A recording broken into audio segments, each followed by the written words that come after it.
മാഷേ, വിഭാഗീയതയുടെ വലിയൊരു പൊട്ടിത്തെറിയാണ് CPIയിൽ നിന്ന് ഉയർന്നു കേൾക്കുന്നത്. കഴിഞ്ഞ ദിവസം 2 നേതാക്കൾ തമ്മിലുള്ള ഒരു ഫോൺ സംഭാഷണമാണ് പുറത്തു വന്നിരിക്കുന്നത്. ബിനോയ് വിശ്വത്തിനെതിരെയാണ് അവർ സംസാരിക്കുന്നത്.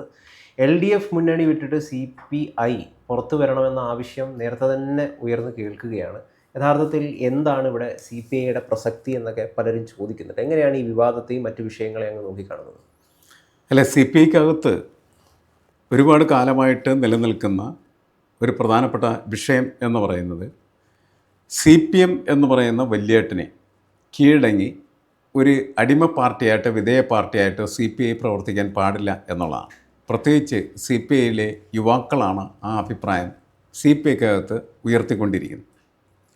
പക്ഷേ അത് പല ഘട്ടങ്ങളിലും വൈകാരികമായിട്ടുള്ള അവരുടെ പ്രകടനങ്ങൾക്കപ്പുറം അതിനെ ഒരു സംഘടിത സ്വഭാവമോ അതിൻ്റെ രീതിയിലുള്ള ഒരു മൂവ്മെൻറ്റ്, ഒരു ഷാഡോ മൂവ്മെൻറ്റോ ഒന്നും CPIക്കകത്ത് ഡെവലപ്പ് ചെയ്തിട്ടില്ല. പക്ഷേ എറണാകുളം ജില്ലയിൽ കുറേ കാലമായിട്ട് ആ പാർട്ടിക്കകത്ത് ഗുരുതരമായിട്ടുള്ള ചേരിതിരിവുകളുണ്ട്. ആ ചേരിതിരിവുകൾ പ്രകടമായത് കുറച്ച് നാളുകൾക്ക് മുമ്പ് എറണാകുളം ജില്ലയുടെ സെക്രട്ടറി ആയിരുന്ന P. രാജു, സഖാശിമ്പിളയുടെ മകൻ P. രാജു മരിച്ച സമയത്താണ് അത് പുറത്തേക്ക് ലീക്ക് ചെയ്തത്. കാരണം മരണത്തിന് മുമ്പ് തന്നെ അദ്ദേഹത്തിനെതിരെ വലിയ അഴിമതി ആരോപണങ്ങൾ ഉണ്ടാവുകയും ആ അഴിമതി ആരോപണങ്ങളുടെ അടിസ്ഥാനത്തിൽ അദ്ദേഹത്തെ ശിക്ഷിക്കുകയും ചെയ്തിരുന്നു. ഇപ്പോൾ കുടുംബത്തിൻ്റെ ഒരു കാഴ്ചപ്പാട് എന്താണെന്ന് പറയുന്നുണ്ടെങ്കിൽ ഇത് ബോധപൂർവമായിട്ട് അദ്ദേഹത്തെ വ്യക്തിപരമായിട്ട് ഹറാസ് ചെയ്യുന്നതിന് വേണ്ടി നടത്തിയ പ്രവർത്തനമാണ് എന്നാണ്. അതിൻ്റെ പിന്നിൽ പ്രവർത്തിച്ചിരിക്കുന്നതായിട്ടുള്ള നേതാക്കളൊന്നും ഒരു കാരണവശാലും മരണം നടന്ന ആ വീട്ടിലേക്ക് എത്തിച്ചേരാൻ പാടില്ല എന്നവർ പ്രഖ്യാപിച്ചിരുന്നു. ഇതാണ് പാർട്ടിക്കകത്ത് അല്ലെങ്കിൽ CPIക്കകത്ത് വിഭാഗീയതയുണ്ട് എന്ന് പറയുന്ന തോന്നൽ പൊതുസമൂഹത്തിനിടയ്ക്ക് സൃഷ്ടിച്ചിരുന്നത്. അതങ്ങനെ നടക്കുകയായിരുന്നു. ആ പ്രവർത്തനങ്ങളൊക്കെ സ്ഥിരമായിട്ട് അതിന് അകത്തും ഉണ്ടായിരുന്നു. എന്നാൽ ഈ അടുത്ത കാലത്ത് അവരുടെ സമ്മേളനങ്ങൾ നടന്നു വരികയാണ്.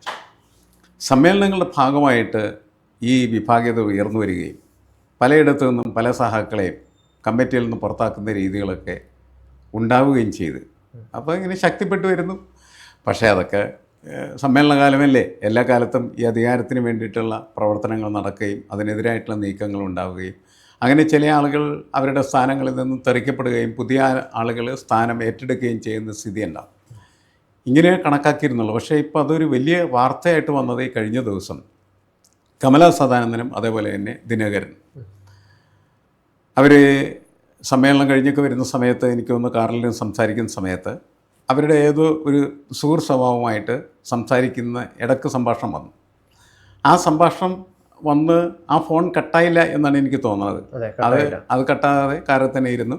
അപ്പോൾ ദിനകരൻ സ്വഭാവം അതേപോലെ തന്നെ കമലാ സദാനന്ദൻ തമ്മിലായിട്ടുള്ള സംഭാഷണം പാർട്ടിയുടെ വിഭാഗത്തെക്കുറിച്ച് ഉള്ളത് അവരിന്ന് സംസാരിച്ചുകൊണ്ടിരിക്കുകയും മറ്റേ ആളത് റെക്കോർഡ് ചെയ്യുകയും ചെയ്തുകൊണ്ടിരിക്കുകയാണ്.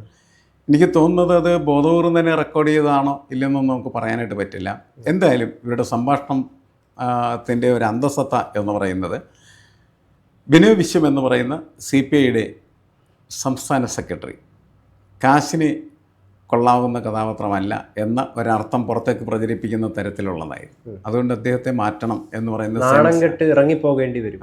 അതെ, അങ്ങനത്തെ വാചകങ്ങൾ അതിൻ്റെ അകത്തുണ്ടായിരുന്നു എന്നുള്ളതാണ് ആ സന്ദേശം പുറത്ത്. മനോരമയൊക്കെ അത് വളരെ കാര്യമായിട്ടുള്ള രീതിയിൽ ആഘോഷിച്ചിട്ടുണ്ട് ശരിക്കും. അപ്പോൾ CPIക്കകത്ത് എന്തായാലും ഒരു തർക്കമുണ്ട്. ആ തർക്കം വിഭാഗീയതയുടെയാണ്, അധികാര തർക്കമാണ്. നിലവിലുള്ള സെക്രട്ടറി ബിനോയ് വിശ്വത്തെ മാറ്റണോ വേണ്ടയോ എന്നുള്ളതാണ് സഹാക്കൾക്കിടയിൽ ഇപ്പോൾ ചർച്ചയായിട്ട് പോയിക്കൊണ്ടിരിക്കുന്നത് എന്നാണ് നമ്മൾ മനസ്സിലാക്കേണ്ടത്. പക്ഷേ അതുകൂടാതെ നമ്മൾ മനസ്സിലാക്കേണ്ട ഒരു കാര്യം എന്ന് വെച്ചാൽ ഈ CPMഉം CPIയും തമ്മിലുള്ള തർക്കം അത് രൂക്ഷമായിട്ട് ഇപ്പോൾ അതിനകത്ത് തുടർന്നുകൊണ്ടിരിക്കുകയാണ് ചെയ്യുന്നത്. പ്രത്യേകിച്ചും ഈ ഭാരതാംബ വിഷയത്തിൽ CPI എടുത്ത നിലപാട് CPMന് അത്ര സുഖിച്ചില്ല. ഭാരതാംബ വിഷയത്തിൽ രണ്ട് നേതാക്കൾ ബേബിയും അതേപോലെ തന്നെ ബിനോയ് വിശ്വമൊക്കെ പറയാമെന്ന് വെച്ചാൽ രണ്ട് പാർട്ടിയുടെ നിലപാടൊന്നു തന്നെയാണ്. കാരണം അത് അങ്ങനെ അവിടെ ഒരു ചിത്രം കൊണ്ടുവെക്കാൻ പാടില്ല എന്നുള്ളത് തന്നെയാണ്. കാരണം ഗവർണർ ഹൗസ് എന്ന് പറഞ്ഞാൽ രാജ്ഭവൻ എന്ന് പറഞ്ഞാൽ സർക്കാരിൻ്റെ ഒരു സംവിധാനമാണ്, സർക്കാരിൻ്റെ ഒരു കെട്ടിടമാണ്, സർക്കാരിൻ്റെ ഒരു ഇൻസ്റ്റിറ്റ്യൂഷനാണ്. ആ ഇൻസ്റ്റിറ്റ്യൂഷനെ ഒരിക്കൽ പോലും വർഗീയവൽക്കരിക്കാൻ പാടില്ല. വർഗീയവൽക്കരിക്കുന്ന പ്രക്രിയയാണ് രാജേന്ദ്ര ആർലേക്കർ എന്ന് പറയുന്ന RSS നേതാവും അതേപോലെ തന്നെ BJPയുടെ നേതാവും കേരളത്തിൻ്റെ ഗവർണറുമായിരിക്കുന്ന അദ്ദേഹം നടത്തിയത്. അവിടെ അദ്ദേഹം ഭാരതാംബയുടെ ചിത്രത്തിന് ആർക്കും അഭിപ്രായ വ്യത്യാസമില്ല. പക്ഷേ ഭാരതാംബയുടെ കയ്യിലിരിക്കുന്ന കൊടി എന്ന് പറയുന്നത് കാവിക്കൊടി ആയതിൻ്റെ പേരിലാണ് തർക്കം മൂക്കുകയും ആ തർക്കമാണ് പ്രശ്നമായിട്ട് വളർന്നു വരികയും അതിൽ CPM കേരളത്തിലെ ഘടകം അങ്ങനെ കാര്യമായിട്ട് അതിനകത്ത് ഇടപെട്ടില്ല. വിനാവശ്യം അത് ശക്തമായിട്ട് അവതരിപ്പിച്ചു. അതിൻ്റെ ഒപ്പം ഒന്ന് രണ്ട് വാചകങ്ങളൊക്കെ ഗോവിന്ദ മാസ്റ്റർ പറഞ്ഞു എന്നല്ലാണ്ട് CPM അതിനകത്ത് പ്രത്യേക ഇടപെടൽ നടത്തില്ല. കാരണം എന്ന് വെച്ചാൽ പിണറായി വിജയൻ അതിൻ്റെ അകത്തൊരു ഒരു കാഴ്ചപ്പാട് എടുത്തിരിക്കുന്നത്. പിണറായി വിജയൻ ഒരു മൃദു സമീപനമുണ്ട് RSSനോട് എന്നാണ്. എന്നല്ല അതിൻ്റെ അർത്ഥം. പിണറായി വിജയൻ ഉദ്ദേശിക്കുന്നത് എന്താണെന്ന് വെച്ചാൽ ഇത് ഭരണത്തിൻ്റെ ലാസ്റ്റ് വർഷമാണ്. ഈ അവസാന വർഷം ഗവർണറുമായിട്ട് ഗുസ്തി പിടിച്ച് പഴയ നമ്മുടെ ആരിഫ് മുഹമ്മദ് ഖാൻ, അദ്ദേഹത്തിൻ്റെ കാര്യം ഓർക്കണ്ടല്ലോ, എല്ലാ ദിവസവും വഴിയോരത്ത് അയാൾ ഇറങ്ങി നിന്ന് ഗവൺമെൻറ് വെല്ലുവിളിക്കും, പിണറായി വിജയനെ വെല്ലുവിളിക്കും, കുറേ ആളിലൊക്കെ അദ്ദേഹത്തിൻ്റെ കൂടെ കൂടും. അപ്പോൾ സർക്കാരിനെതിരായിട്ടുള്ള ഒരു എന്താണ് ഒരു റോഡ് ഷോ അത് നടത്തി. അതൊക്കെ അത്ര ഗുണകരമായി സർക്കാരിന് തീർന്നു എന്നൊന്നും സർക്കാർ വിശ്വസിക്കുന്നില്ല. അപ്പോൾ ഈ ഒരു വർഷവും, അതായത് ഭരണത്തിൻ്റെ അവസാന വർഷവും അതേപോലെയുള്ള റോഡ് ഷോകളും ബഹളങ്ങളൊക്കെ വന്നാൽ സർക്കാരിന് പല കാര്യങ്ങളും ചെയ്യാനായിട്ട് കഴിയില്ല.